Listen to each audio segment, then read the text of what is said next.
Hello and welcome to me going through some more of the records, as you can tell from the title or wherever it is. This is to do with Elvis the Pelvis, not Elvis Costello, which sounds like something that you would get cheap tinsel from or something, doesn't it? But yeah, this is Elvis, and this is sort of like the mid to late 70s stuff, and some of it's a bit, I think people are a bit 50-50 with some of that, but I actually quite like a fair bit of it. Some of it was just, not the greatest. But anyway, first is this one. Now I had this strange thing too, of where sometimes I couldn't work out what was the A side and what was the B side, but that's more the issue with RCA, the way they released it, than anything. I think they did that with the Monkees a bit too. So you got For Old Time's Sake, which is a bit of a dirge. But then on the other side, you've got Raised on Rock, which is not too bad. I listened to that and thought, oh yeah, what's that going to be like? It's a little bit cynical. But no, I actually quite liked that one. Maybe he was getting back for old time's sake, huh? The other thing I quite liked about the cover to this is that it looked like they were trying to get back to the earlier days or something like that with this photo. Never mind that he had the high collared jumpsuit thing, which would have reflected back every single face of the audience. Yeah, it just looked like that he was going back to that 60s rocker thing. Well, hence the Raised on Rock too. Next up is Help Me If You Talk in Your Sleep. The latter there, I think, is the A side. It's actually a kind of funky number. I wasn't expecting something like that from him, but it actually is quite a funky number, and I certainly will play quite a bit. Obviously used to be owned by an Alan Edmond. But yeah, this is If You Talk in Your Sleep, Don't Mention My Name, and If You Walk in Your Sleep, Forget Where You Came. I quite like that lyric. It's a little bit tisk, yes. I'll kind of go behind your back, but just cover all bases, hey? Next up is Mr. Songman, or Trouble. Geez, if I didn't know better, I'd say he had a professional diamond stutter thing for his jumpsuits. They almost look like they could be 3D printed, even though I know that wouldn't have been around in the day. And what is that on the finger?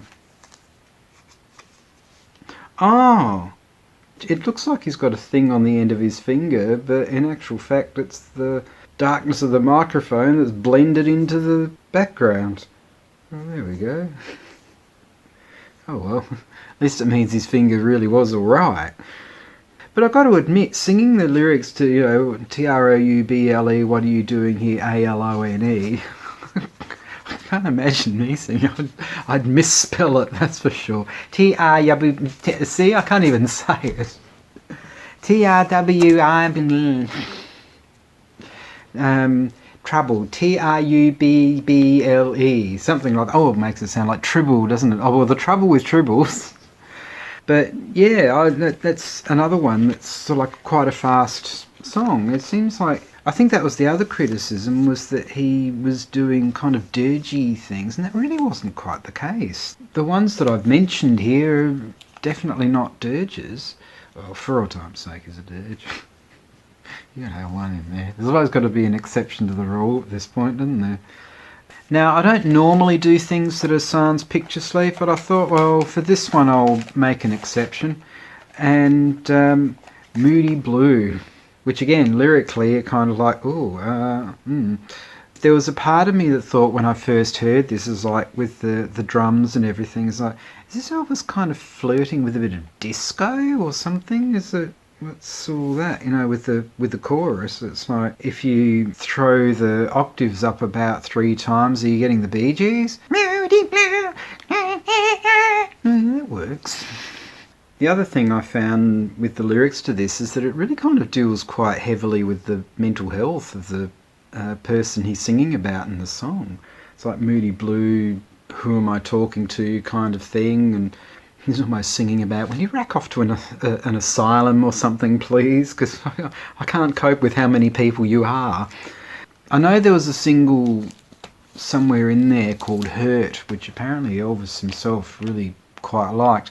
I didn't, so I actually got rid of it. I heard it and it was a case of, what on earth is that? And I just couldn't warm to it, so I got rid of it. Next up is the last one while he was alive, bit of Way Down, and it's got a bit of a sort of Stevie Wonder bass thing happening there. I kind of thought once again that was influenced by Superstition by Stevie Wonder with what was going on there. One thing I have noticed that in the single you've got right at the end where you've got that really slow Way Down that seems to be trimmed from the subsequent greatest hits. I could be wrong there, could be in some of them, but some of the ones that I've heard, that's all been trimmed. Maybe because it might have thought it's a bit cringy, which I kind of would agree with, I suppose. Yeah, they probably found it amusing at the time or something like that, but then in subsequent releases thought that perhaps maybe not. They probably deemed it like a little bit silly or a little bit unnecessary or something like that. But next up, we're going back to Picture Sleeves. And Santa Claus is back in town. So he's coming to town, but then now he's back in town. But I suppose it is an annual event after all. And what is that joke about Santa coming but once a year? I suppose it's better than none, because what on earth would happen with those milk and cookies? The milk would go off and the cookies would probably be eaten by mice or something.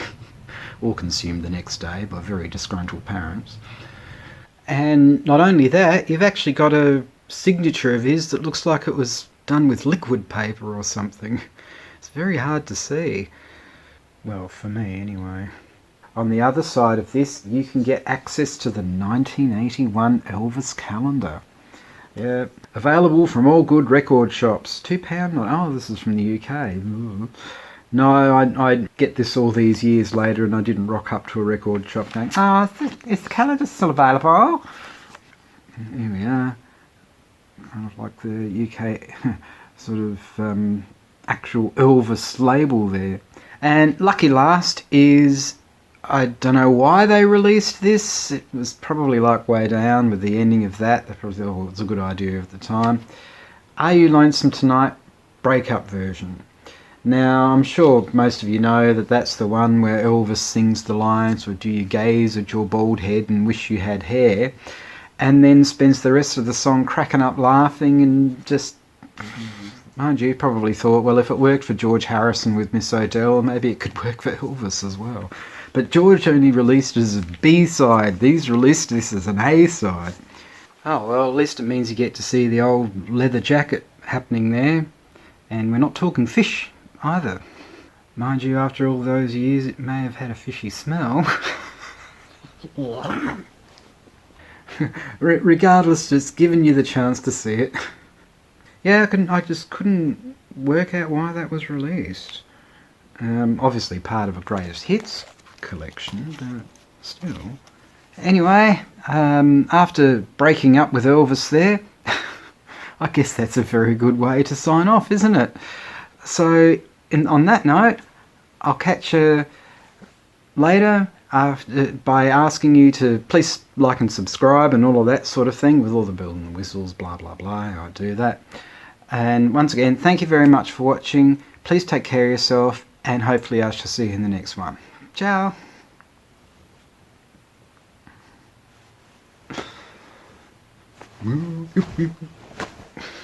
There's nothing else that gives you good exercises, doesn't it?